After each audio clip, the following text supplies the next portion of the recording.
Hello, welcome back to another FIFA 22 tutorial with FUTWIZ, and we are joined today by FUTWIZ JSharp, FUTWIZ FIFA player, and he is going to be showing us the best 5 effective passes you can use on FIFA 22 to win more games. Right, so I'm joined here by Jack Sharp today, FUTWIZ FIFA Pro. How are we doing today, Jack? I'm fine, mate. Regular occurrence, back again. We're back in the mixer again, mate. The people are loving it, you're loving it, so we're going to get straight into it. We're going to save no time and get straight into the top 5 passes like we mentioned before, and we're going to start off with the driven R1X. Now, explain to us why the driven R1X is so good and what you need to do it, Jack. So it was more prevalent early in the year before it got patched, but it's basically just this is what it says on tin. It's a quick way of getting the ball from your centre mid to your striker. As you see here, we hit Dembele quick with R9. There's pace. It leads the defenders can't really respond to it without really efficient switching. But in this position, if they don't switch quick and mark Dembele, you've got the ball to the striker's feet. They're facing the goal. Quick little skill move and get the shot away. So it's a quick way of getting the ball from the midfielder to striker.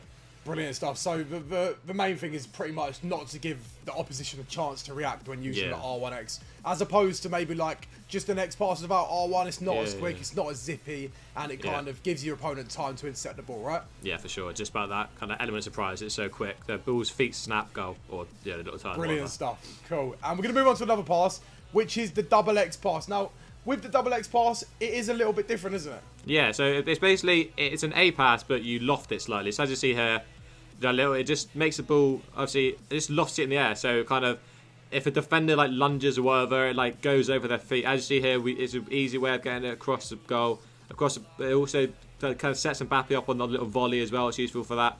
But yeah, you see it where kind of a defender lunges or whatever, it just goes over their feet, and it's just a way of getting a little bit of extra height on the ball when I kind of set up a shot in a nice little elevated way. You see that Mbappe, the ball's on a little like kind of like just raised volley and just easy way to put it in.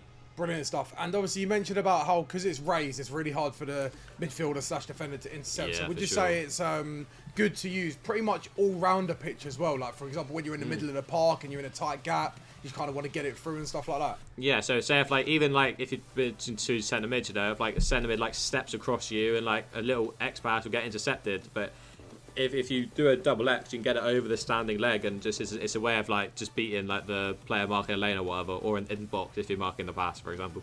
Cool, brilliant stuff. Now we're going to move on to this is probably one of my second favourite passes, which I use quite a bit. Now we're going to show exactly where you turn the ball over. This is against me, by the way. So I'm coming in with Neymar here, and you turn over the ball with Sule, don't you?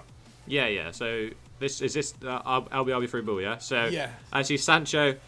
It's basically like a through ball, like a LBY, but it's just a bit. It's like a driven version. We're using the RB button or R1, and it just gets a little bit more kind of just like direction. The ball trajectory is just like a little bit more firm, and it just means that the ball, as opposed to LBY where the striker's kind of a bit like held up and kind of maybe has to take a touch that slows them down. With the driven bit of the lofted through ball, it just means they can kind of take it in their stride a bit and kind of not losing much momentum as maybe if they're taken down and controlling like an LBY. Well, LBYs are effective, but like a lot of the time your player can get kind of like caught, like, you know, like slowed down by it, so you have to bring the ball down kind of thing. But whereas if you use the LB, if you incorporate the RB with the LB, it means that the ball kind of arrows down a bit quicker. It means the striker can, you know, take in their stride and kind of not lose pace when they're going towards goal. Cool, brilliant stuff. And obviously if your striker isn't running, the best thing to do is just to tap L1 to send him on a run, and then that will kind of assist with the LB/RB through ball, right? Yeah, for sure.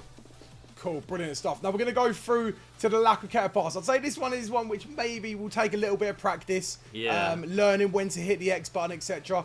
First of all, before we get into that, let me know how you actually do the L1. Sorry, not the L1. How you do the Lakueta pass. So it's pretty simple. So as you do a Lakueta, which is LB and moving the right stick, like the right hand stick, like cross kind of thing. Cool. Whilst skill was in transition, so the creator's in transition, before you complete it, so like obviously get to the other side, you pre-tap A or Y or whatever when you do, and it just cuts it short, and it means that the pass comes off before the cricket is completed.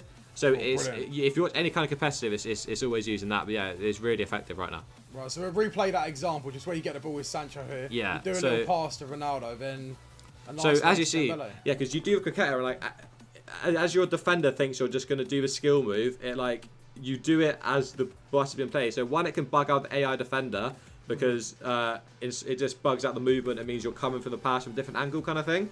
And also it can literally be the defender thinks you're doing a cricketer, so they like move to mark the cricketer, but you're actually passing it like doing like a reverse pass or even passing the same way. It just adds an element of surprise and is really effective at the comp level at the moment. You'll see everyone using it. Brilliant. And something else I've noticed as well is you can kind of it opens up lanes as well, doesn't it? Because obviously kind of opens up that little gap to get the ball through. Obviously on previous videos we've shown you that you can do the lack of ketter pass but change it to a lack of ketter shot, which is pretty much the same thing. Instead of hitting X, you'll hit circle and you'll be able to get a lack of ketter shot. Now what I want to do is I want to move on to the last pass. This is probably something which every single FIFA player uses, but you just got to make sure you use it properly in the right moments. It's the 1-2 pass. Everyone knows what a 1-2 pass is. It's crazy effective because it's quick, whizzed play. Let me know what the crack is, Jack. Talk to us about it. Yeah, so obviously, we're just literally playing 1-2s, kind of making sure what 1-2s is. Obviously, it means that the player that's playing the pass remains in the attack kind of thing. So see, we're playing 1-2s between multiple players, meaning that they remain part of the attack, go forward, which means that their option always is always available if you want to play it to them. But yeah, you can see it a lot used like in and around the box because like you pass it, you get it back. The defender kind of commits to one player, the ball goes back to the other player. As that's just an easy way to kind of progress up the pitch and then eventually create a chance in the box as we did there. Cool, brilliant stuff. Well, look, that was nice, quick, short and snappy. The best 5 passes to help you get more wins in Weekend League. Thank you very much for joining us, Jack. I hope you enjoyed that one. No worries, mate. Yeah, buzzing. Wonderful people stuff. Get a few more wins with them. Yeah. Let us know in the comments if you benefit from this. Give it a try. And obviously, don't forget to hit that like, comment, subscribe button. And we'll see you on the next one. Cheers.